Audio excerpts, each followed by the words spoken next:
물리량을 표현합니다. 그래서 국제 표준 단위 SI 단위에 필요한 것들이 거기에 나와 있는 거거든요. 그래서 여러분들이 보시는 것처럼 8개가 표준 단위입니다. 그 중에서 우리가 쓰고 있는 게 MKS라고 하는 그 중에서 고등학교 내용까지 이 3가지의 단위로 물리량들을 표현하고 있어요. 그래서 우리는 물리의 어떤 값들을 구할 때 MKS라고 하는 그 8개의 표준 단위 중 3개의 단위를 써서 물질의 양을 나타내고 있는 중입니다. 그 중에서 첫 번째 M이라고 하는 건 거리의 표준 단위예요. 거리의 표준 단위는 항상 우리가 미터 쓰고 있어요. 센티미터나 킬로미터로 나타내지 않습니다. 라고 하는 거고요. 그 다음에 K는 모든 물질이 가지고 있는 양을 나타내는 것 중에 또 하나 질량입니다. 자, 질량은 관성의 크기잖아요. 이러한 질량을 나타내는 표준 단위는 킬로그램이에요. 그래서 우리요 운동에너지 구할 때 2분의 1 mv제곱 이렇게 해요. 그렇죠?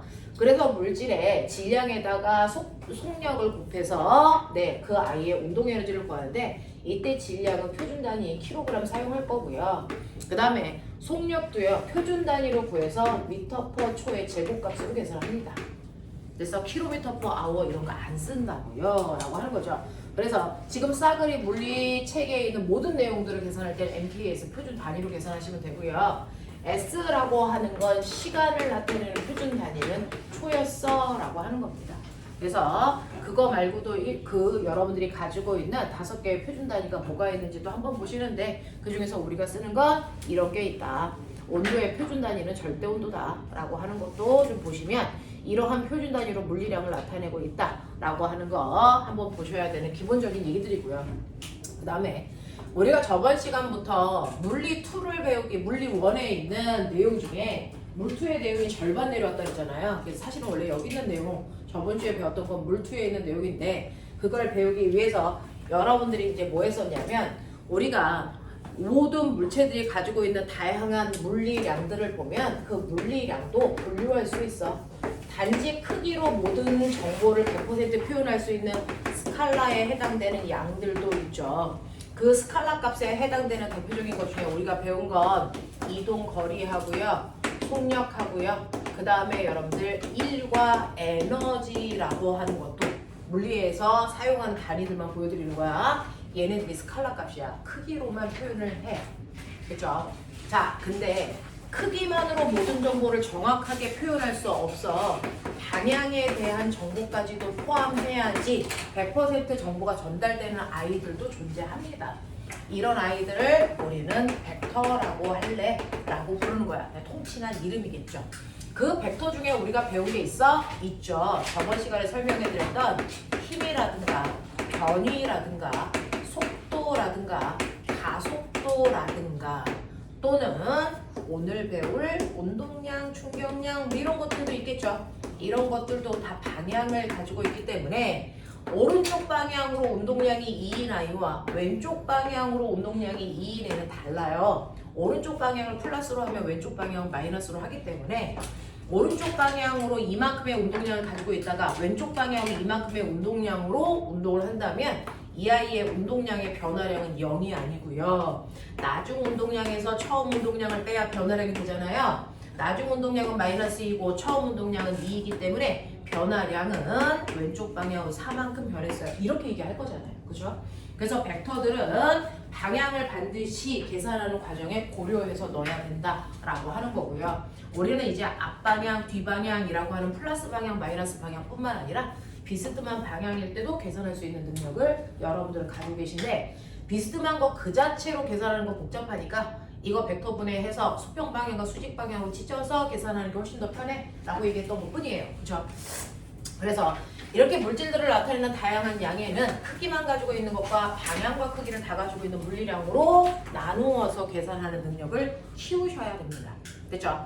그 벡터 중에 대표적인 우리는 지난 시간에 벡터의 대표적인 걸로요. 우리 힘에 대해서 열심히 배웠어요. 선생님은 힘에 대해서 설명을 했지만 사실은 힘이 바로 변이나 속도나 가속도 구할 때도 저렇게 해 라고 하는 모든 벡터 구할 때 하는 방법들을 보여드렸단 말이야. 됐죠?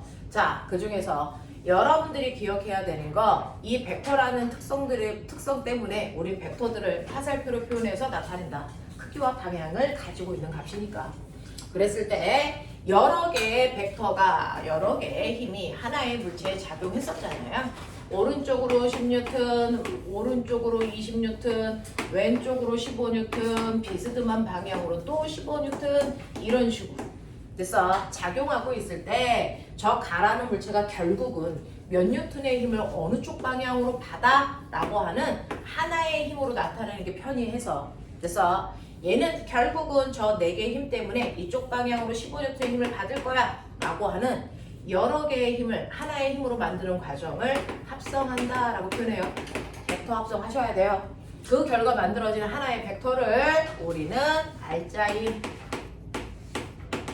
또는 분명 이렇게 배웠던 거예요. 그래서 이렇게 여러 개의 벡터를 하나의 벡터로 합성하는 과정들을 여러분들은 익히셨거든요. 그 중에서 첫 번째 여기에 있는 A와 B처럼 첫 번째 같은 방향이면 무조건 그냥 산술적으로 크기를 더해. 그리고 걔네들이 같은 방향으로 힘이 작용하는 것과 같은 효과야. 그래서 오른쪽으로 10뉴턴, 20뉴턴의 벡터가 작용한다면 사실은 요거 합해서 오른쪽으로 30뉴턴의 하나의 힘이 작용하는 걸로 그려도 똑같은 결과야 라고 했어요. 그렇죠? 자, 그런가 하면 두 번째 반대 방향으로 작용하는 벡터들도 합성할 수 있어요. 여러분들이 보시는 F와 여기에 있는 C라는 벡터가 있다고 치자. 자, 얘네들도 합성해 주세요 라고 하지만 반대 방향이면 실제로는 F에서 C를 빼야 합성하는 거야.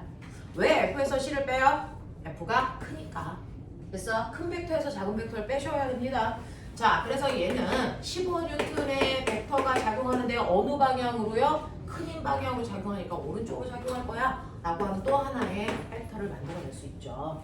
그래서 요거 두 개를 합성하면 사실은 오른쪽으로 15뉴턴이라는 하나의 힘이 작용한다라고 보셔도 돼요. 이런 식으로. 그렇죠? 그래서 하나씩 줄여가고 있는 중이야. 자, 그리고 나서 세 번째 여러분들이 보시면 F-와 D라고 하는 벡터는 비스듬한 방향이야. 그죠? 이렇게 비스듬한 방향으로 작용하는 벡터들도 합벡터 만들 수 있는데요. 비스듬한 방향일 때 합벡터를 만드는 방법은 주로 우리가 쓰는 게 평행 사변형법이야. 그래서 두 힘을 이용해서요. 두 힘의 작용점을 맞춰놓고 평행사변형을 그렸을 때 원래 두 힘의 작용점에서 대각선 방향이 합력 방향이고요. 대각선의 길이가 합력의 크기야. 그래서 얘가 된 거야. 뭐 이렇게 얘기한 거예요. 그죠? 자, 이런 식으로 해서 평행사변형법 그리셔도 돼요. 평행사변형법 그릴 때 조건을 써요. 자, 하나의 벡터가 3뉴턴짜리고요. 또 하나의 벡터가 4뉴턴짜리인데 얘네들이 비스듬한 방향이라고 치자. 그러면 첫 번째 F1, 두 번째 F2라고 하는 거 평행사변형 그릴 때 조건 있어요. 두 벡터에 작용점을 붙여야 돼요. 그죠? 그래서 3뉴턴짜리가 이쪽 방향으로 작용하고 있고요. 4뉴턴짜리는 이쪽 방향으로 작용하고 있다고 치자. 작용점 붙었죠. 그래서 이렇게 붙여놓고 평행사변형 그리셔야 되는데 얘가 90도라고 치자. 그죠? 그럼 평행사변형을 이렇게 그려서 그랬을 때 합력 방향은 원래 작용점에서 대각선 방향이야. 그러니까 이게 합력 방향일 거고요. 자, 평행사변형이다 보니까 이게 4뉴턴이면 여기도 4뉴턴이고 여기가 90도면 여기도 90도인 이게 P파이겠죠?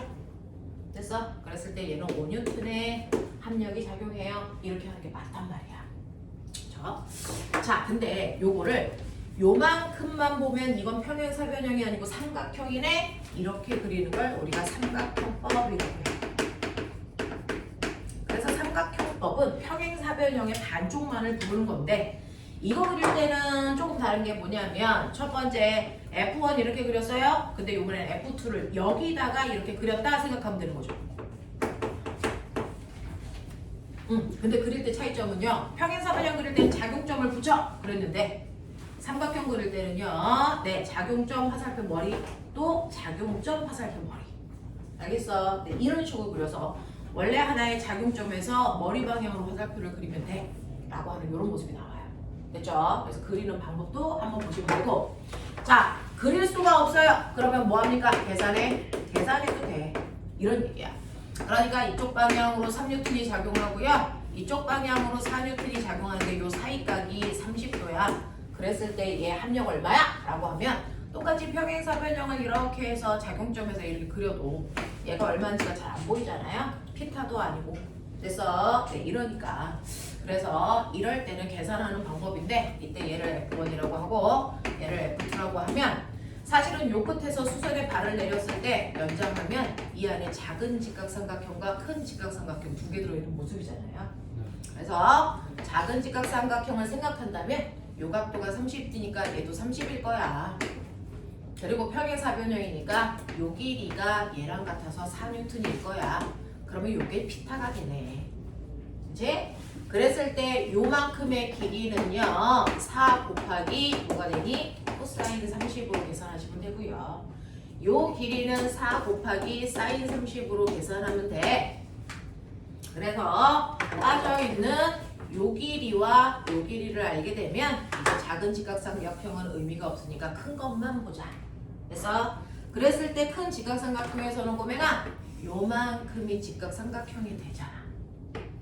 그랬을 때 직각삼각형에서의 세변과의 관계 여러분들이 보시는 것처럼 A, B, C라면 A는 루트 B제곱 더하기 C제곱 꼴이야. 맞지? 그래서 그거 집어넣어서 정리를 한 값이 우리가 구하고자 하는 이 F는 그래서 F는 루트 요 변의 길이의 제곱 더하기 요 변의 길이의 제곱. 맞아? 이거 정리하면 F1의 제곱 더하기 F2의 제곱 더하기 2F1, F2 코사인 세타 값으로 정리가 돼 라고 했어요. 유도해 드렸거든요. 자, 그랬을 때 지호야 영상 봤니? 네. 자, 정리해 드렸기 때문에 F1 제곱하면 3, 3은 9, F2 제곱하면 4, 4, 16 더하기 2 곱하기 3 곱하기 4 곱하기 코사인 30 아냐? 얼마냐? 2분의 루트 3 이거 계산하면 저 길이가 나와. 알았구나? 자, 그래서 얼마 나오냐? 너네가 어려운 건 코사인 30이 얼마가 아니고 더하기가 어려운 아이들이잖아. 얼마? 루트 25 플러스 12 루트 3. 자, 그럼 K모 빨리 대략 K모. 저 병신들 K모는 왜 하고 지랄이야? 루트 3 나도 알아. 1.7이야. 아 저거 이 정도로 푸는 거. 루트 3은 우리 1.7로 해 바보야. 무슨 이중구를 왜 풀어? 계산하면 되지. 쟤네들은 중1입니다. 한참 암산 잘할 나이죠. 45.4니까 6점 얼마 얼마죠? 6점 얼마야 이 새끼야. 생각을 좀 해봐. 이거 계산하면 6점 얼마 나와. 45.6점이니까 66이 36 77이 42 거의 7에 가까운 거야. 77이었는데 49.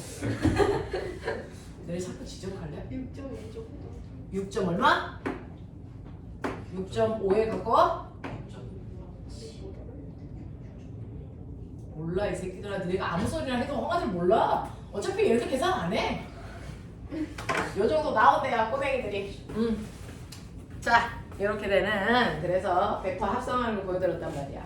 그래서 여러 개의 벡터를 하나의 벡터로 만들 수 있구나 라고 하는 벡터 합성하는 과정들을 쭉 끌고 갔는데 여기에서요 계산하는 것들은 여러분들이 나중에 계산기 사용하셔도 되고요. 물론 시험 볼 때는 안 됩니다. 느낌만 잡으시면 되는데 여기에서 우리 전체적인 흐름을 보면 아 같은 방향일 때 반대 방향일 때 비스듬한 방향일 때 어쨌든 벡터를 합성할 수 있다는 얘기잖아. 근데 이렇게 다양하게 같은 크기의 벡터들이 이렇게 나와 있겠죠. 3, 4, 3, 4, 3, 4 그랬을 때 누구의 합성되는 값이 더 클 거냐 라고 하는 게 중요하잖아요. 그쵸? 자, 실제로 여러분들이 보시는 것처럼 3벡터하고 4벡터가 내 마음대로 방향을 조절할 수 있다면 맞냐? 얘네들을 합성했을 때 값의 범위는 어떻게 됩니까? 무조건 1N보다는 뭐 해야 된다? 크거나 같고 몇 뉴턴보다는 7뉴턴보다는 작거나 같다는 게 이제 납득이 됩니까? 네. 그래서 보시면 7뉴턴은 어떨 때 나오는 거예요? 두 개가 같은 방향일 때가 7뉴턴, 같은 방향일 때가 최대의 힘을 만들어. 됐죠? 네, 1뉴턴은 언제 나오는 거야? 반대 방향일 때죠. 그래서 반대 방향일 때 두 벡터가 만들 수 있는 최소의 힘이 나오는데 반대 방향이면 두 힘이 이루는 각도가 180도일 거고요. 같은 방향이면 두 힘이 이루는 각도가 0도일 거니까 두 벡터 사이의 각도가 벌어지면 벌어질수록 합력의 크기는 작아지는 게 맞구나 라고 해서 이렇게 아까 그린 화살표처럼 힘들이 이렇게 되어 있을 때요. 같은 크기의 힘이라면 사이각만 봐도 합력이 누가 클지를 예측할 수 있어? 각도가 작을수록 큰 힘이야. 각도가 커지면 합력이 점점 작아져. 이렇게 얘기했어요. 그렇죠? 그런 것들 좀 기억하시면 될 것 같고요. 비스듬한 방향일 때도 굳이 그릴 필요 없어. 한눈에 합력이 보여. 라고 하는 아이를 우리 멋진 말로 뭐라 했냐? 특, 수, 각. 기억해. 조건이 있어. 특수각이 되려면 비스듬한데 조건이 있죠. 두 힘에 작용점을 붙여놓고 두 힘의 크기가 같아야 돼. 두 힘의 크기가 F1의 크기도 10뉴턴이라면 F2의 크기도 얼마여야 돼? 10뉴턴. 이렇게 두 힘의 크기 같아야 되고요. 두 힘 사이에 이루는 각도는 반드시 몇 도? 이 개새끼들 120 개새끼들아. 1대 됐죠? 합력은 무조건 어느 방향으로? 두 힘의 정 가운데 방향으로 몇 뉴턴의 힘이 작용하니? 10뉴턴. 이렇게 되는 특성이 있어 라고 말씀드렸습니다. 네, 여기까지 해서 합벡터를 만들 수 있으면 합벡터는요 여러 개의 힘을 합해서 하나 만드는 거죠. 거꾸로 해. 하나의 힘을 여러 개로 나누는 걸 뭐라 그래? 벡터 분해라고 합니다. 그쵸? 하나의 벡터를 여러 개로 나눌 수도 있어. 자, 이렇게 된 벡터가 있어. 알겠냐? 네, 이렇게 된 벡터가 있다고 치죠. 자, 이걸 수평 방향의 벡터와 수직 방향의 벡터로 나눌 건데요. 각각을 수선에 발을 내렸다고 치면 요게 F라는 거의 수평 방향의 성분이에요. 그쵸? 그리고 수선에 발을 내렸다고 치면 이게 수직 방향의 벡터의 성분이 되겠죠.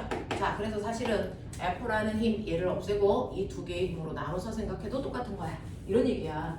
그랬을 때 요 각도가 세타라고 했을 때 우리나라 얘가 얼마라고? 90도겠죠. F 뭡니까? 코사인 세타 값이야. 라고 해서 자, 얘가 얼마일까요? F 사인 세타 값으로 계산하면 돼. 이거죠? 자, 꼬맹아 해봐. 땅바닥이 있어. 물체가 있어.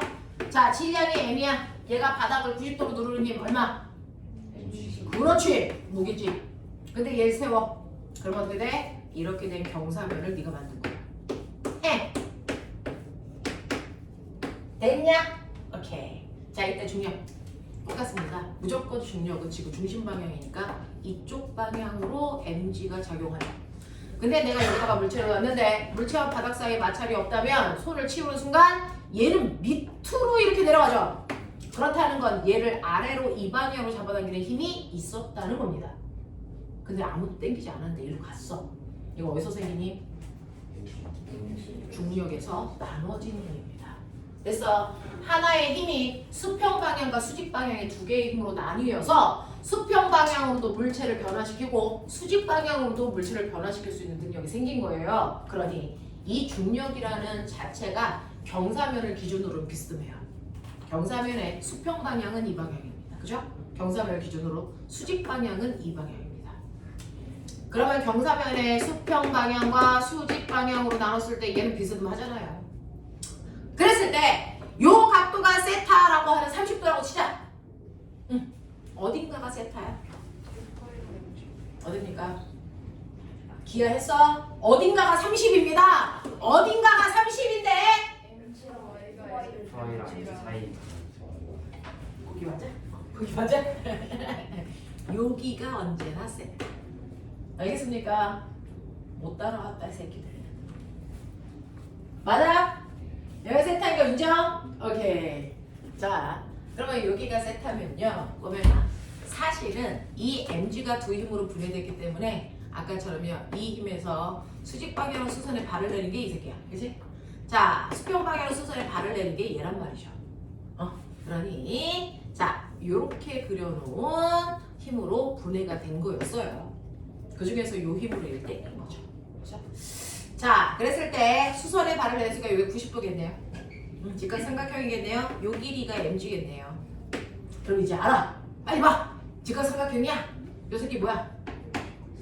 코사인 그렇죠. 이 새끼가 바닥을 콩 눌렀잖아요. mg 콩 눌러 세타 이렇게 한다 그랬어요. 그죠? 자, 얘 힘이 얼마나 했어요?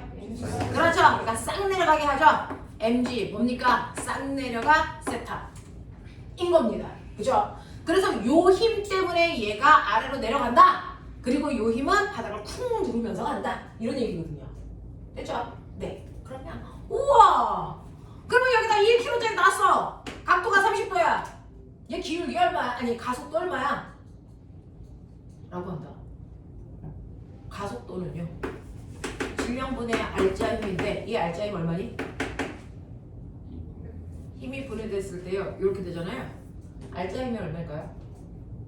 라고 하면 사실은 이 힘은 없어져요. 왜?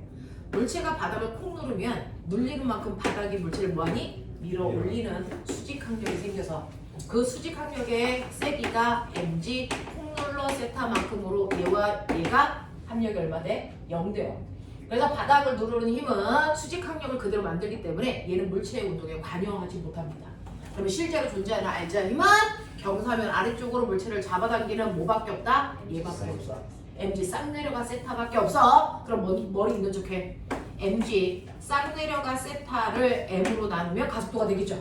오케이. 그러면 가속도의 크기가 얼마다? g 사인 세타다 이 얘기야. 그럼 꼬맹아 똑같은 경사면에 1kg짜리를 놨을 때와 10kg짜리를 놨을 때 누가 더 빨리 내려가니? 빙신. 누가 더 빨리 내려가냐? 자, 선생님 보여드릴게요. 가벼운 애와 무거운 애를 떨어뜨릴 거예요. 누가 먼저 떨어져야 정사? 진공 속이야. 똑같이 떨어지죠. 진공이야. 공기 저항 없어. 자, 봐. 동시야. 맞지? 공기 저항이 있으면 공기 저항이 있으면 누가 먼저 떨어지니? 동시여야 정상이니? 누가 먼저 떨어지니? 동시에 떨어지게 아니면 무거운 애가 먼저 떨어지게. 지금 여기 공기 저항이 있지. 실제 누가 먼저 떨어지겠지? 무거운 애가 먼저 떨어져야 되겠죠. 공기 저항이 있으면. 아까 동시에 떨어졌죠. 지금 다를까요? 같을까 다를까? 같을까 다를까? 아까 동시에 떨어졌죠? 우리 실험했죠? 네. 이게 과학 자수 쓰고 있는 아이들입니다. 이 친구야. 공기 저항이 있으면 정말 따로 떨어져?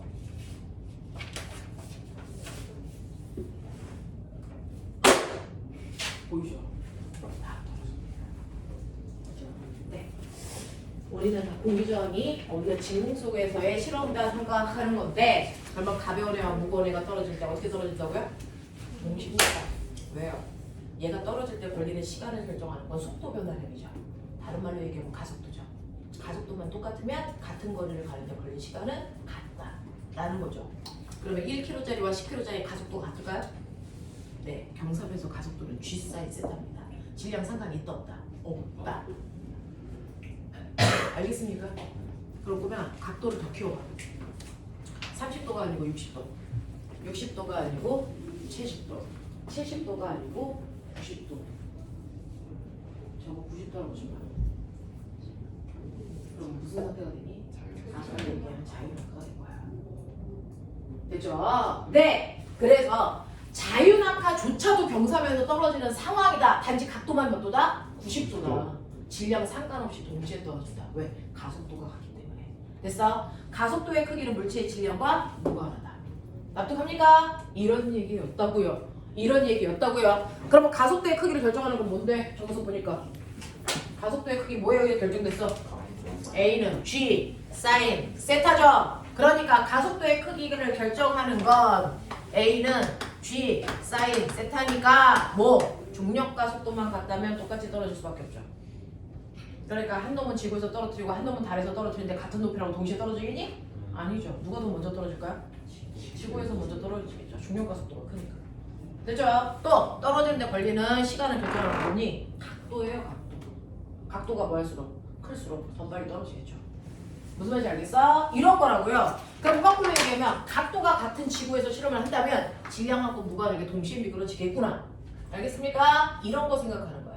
이런 거 생각하는 거야. 그래서 이렇게 하나의 벡터가 여러 개의 벡터로 분해돼서 어떤 효과를 만들어내는 경우도 많구나.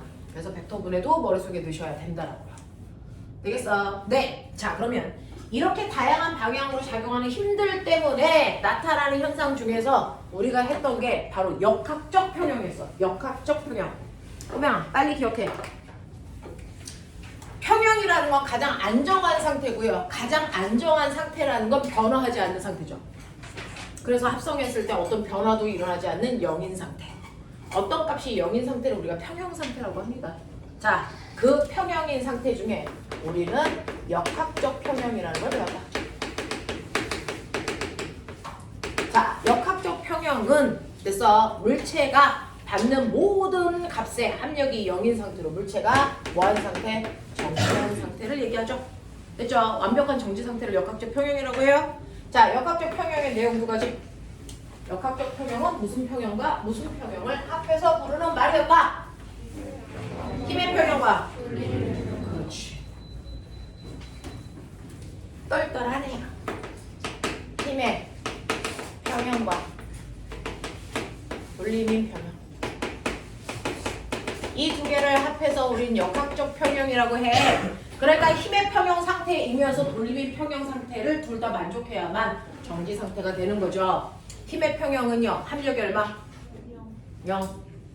그죠? 네. 그래서 힘의 평형인 상태는 합력이 0이라서요. 어떤 물체를 이쪽으로 누릅니다. 얼마의 힘? 10N. 이쪽으로도 누릅니다. 얼마의 힘? 뭐 20N. 뭐 이렇게 누른다고 치자.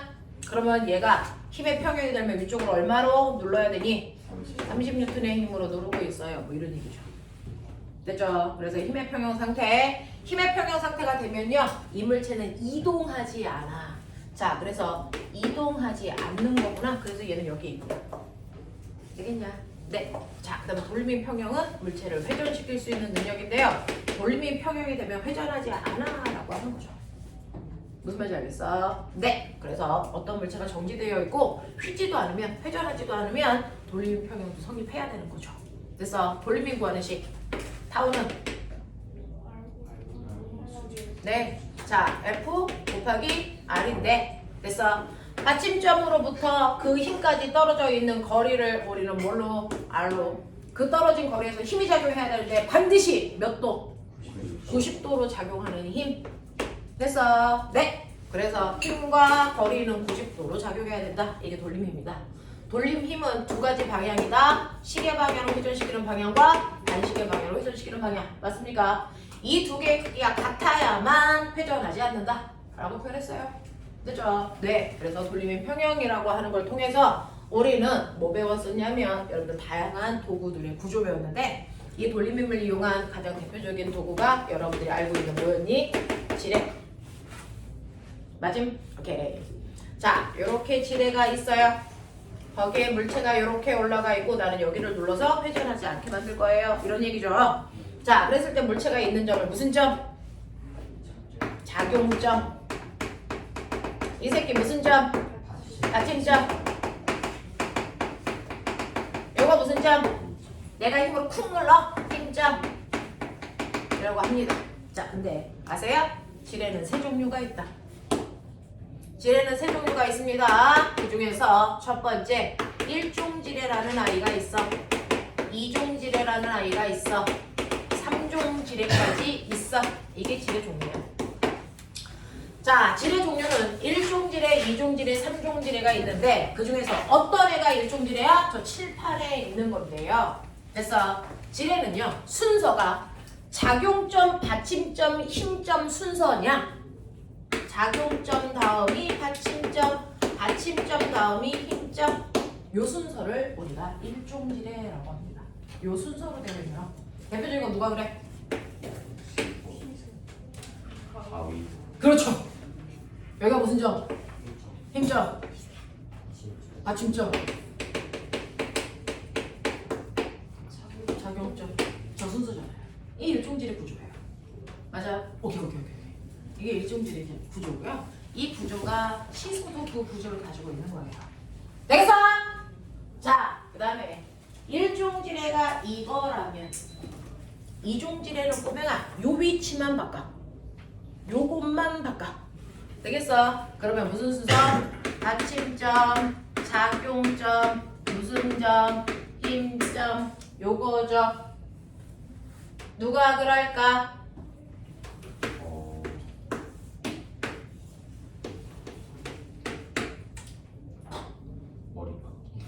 머리 깎기. 넌 머리 이렇게. 구두 깎이고. 작두. 작두 대가리 자르는 거. 거의 인삼이야 이 새끼야. 한약방에서 야채 자를 때 쓰잖아. 작두. 맞냐? 네. 여기가 무슨 점이냐? 여기가 무슨 점? 이게 받침점이고. 이게 머리 자르는 여기가 뭐야? 이게 작용점이고 내가 여기 누르고 있지. 이게 무슨 점이냐? 힘점이지. 느낌 팍 와. 자, 이거 우리 이용해서 뭐 만드냐?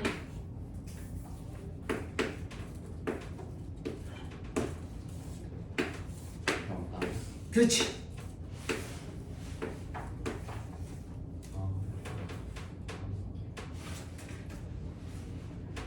이 새끼들 병도 안 따봐? 더울 땐 맥주지. 집에 가 한잔 해. 여기 무슨 점? 여기 누르고 얘 힘줘서 이거 뚜껑 들어 올리는 거지? 여기가 받침점이야. 여기가 뚜껑 들어 올리는 작용점이야. 여기가 힘점이야. 이런 식으로 할래?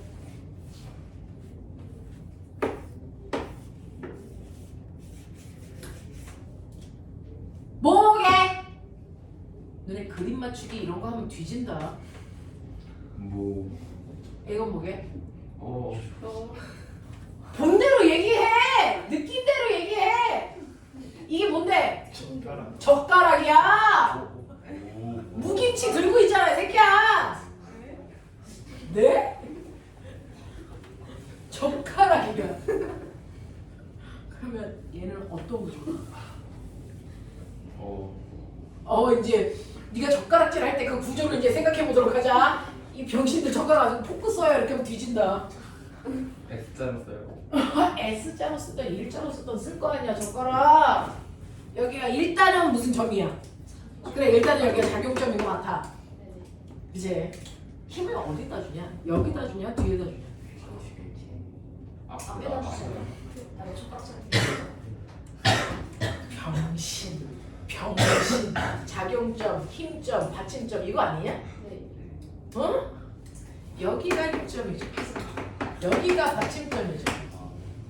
맞아? 집에 가서 젓가락질 할 때 구조를 좀 이해하도록 하자. 그리고 얘는 이 순서요. 됐죠? 얘는 이 상태에서 요것만 돌리는 거죠. 요쪽을 바꾼 거죠. 그쵸? 그래서 여러분들이 보시는 것처럼 작용점, 힘점, 받침점 순서로 되어 있는 건 삼종질이라고 불러. 그거의 대표적인 게 젓가락이었어. 자, 그러면 꼬맹아.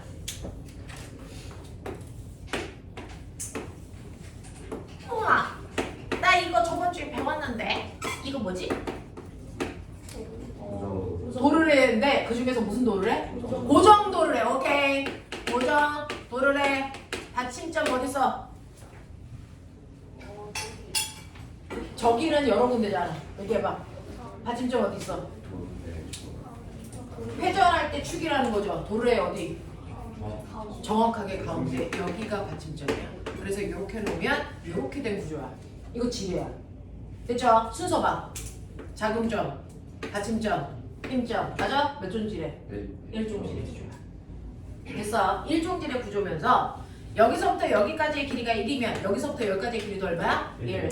그럼 물체가 얘를 이렇게 잡아당겨서 반시계 방향으로 회전시키려는 돌림힘을 줄 거고 나는 실을 이렇게 잡아당겨서 시계 방향으로 회전시키려는 돌림힘을 줄 건데 얘네들이 균형을 일으키려면 반시계 방향의 돌림힘과 시계 방향의 돌림힘이 어떤데?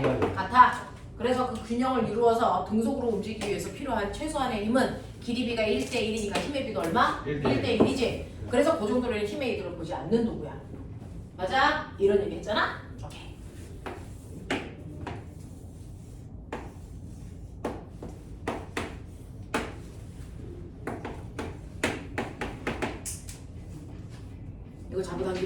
맞아. 돌려서. 얘 무슨 도르래? 움직 도르래. 받침점 어디 있어? 실. 어느 쪽 실? 왼쪽 실. 그래서 얘는 여기가 받침점. 여기가 물체가 잡아당기고 있는 작용점. 여기가 무슨 점? 힘점. 몇 종? 몇 종질에? 이종질. 그래서 고정 도르래는 일종 도르래 구조를 띠고 있는 거고요. 됐죠? 움직 도르래는 이종 도르래의 구조를 띠고 있는 거야. 납득하냐? 그랬을 때 요 길이가 1이고 요 길이도 1인데 그러면 작용점까지의 거리, 힘점까지의 길이 몇 대면? 항상 길이는 받침점으로 붙어진다. 1대 얼마야? 2야. 맞아. 이런 거야. 그래서 길이비가 1대 2니까 힘의 비는 몇 대면? 2대 1고요. 여기 힘이 10이니까 나 힘 얼마 주면 돼? 5. 그래서 움직도래는 힘의 크기를 반은 줄여요. 납득합니까? 이런 구조로 되어 있는 움직도래를 아까 유연이가 질문해서요. 자, 거기서 문제를 풀었는데요. 자, 보면 이제 구조는 봤어. 고정도래와 움직도래는 질의 종류가 달라서 힘의 이득을 보는 아이가 있고 보지 않는 아이가 있다. 자, 움직도래가 있어. 해. 이게 이제 과거 기출이죠.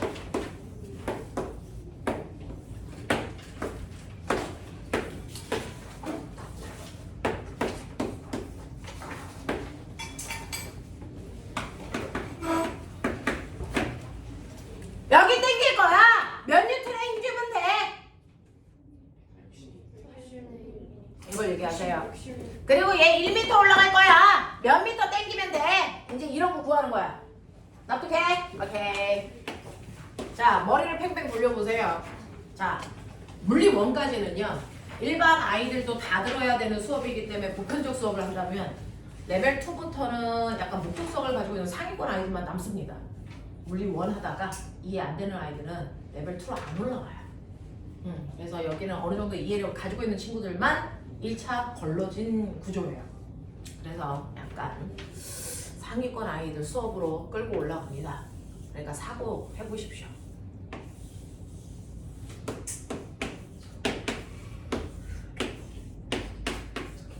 자, 움직도래 몇 개? 3개. 얘 움직도래 몇 개? 3개. 그쵸? 얘도 움직도래 3개예요. 여기서 움직도래는 요거 움직도래죠. 이 새끼는 고정도래입니다. 그죠? 고정도래의 힘의 이득을 안 보기 때문에 고정도래의 개수는 100만 개라도 의미가 없어. 그죠? 여기서 움직도래는 얘네들이에요. 얘만 고정도래. 그래서 움직도래가 각각 3개씩 들어있지만 연결된 방법만 달라요. 그죠? 그랬을 때 여기가 480N이에요. 그러면 이쪽에서 줘야 되는 힘은 얼마일까요? 요거 잡아당겨야 되는 길이가 얼마일까요? 똑같이 1m 올라갈 건데 이 얘기거든요. 이게 정약용 아저씨가 만든 거중입니다. 이건 제가 만든 겁니다. 맞습니다. 자, 구해보세요. 잡아당길 때 힘의 크기. 논리적 사고.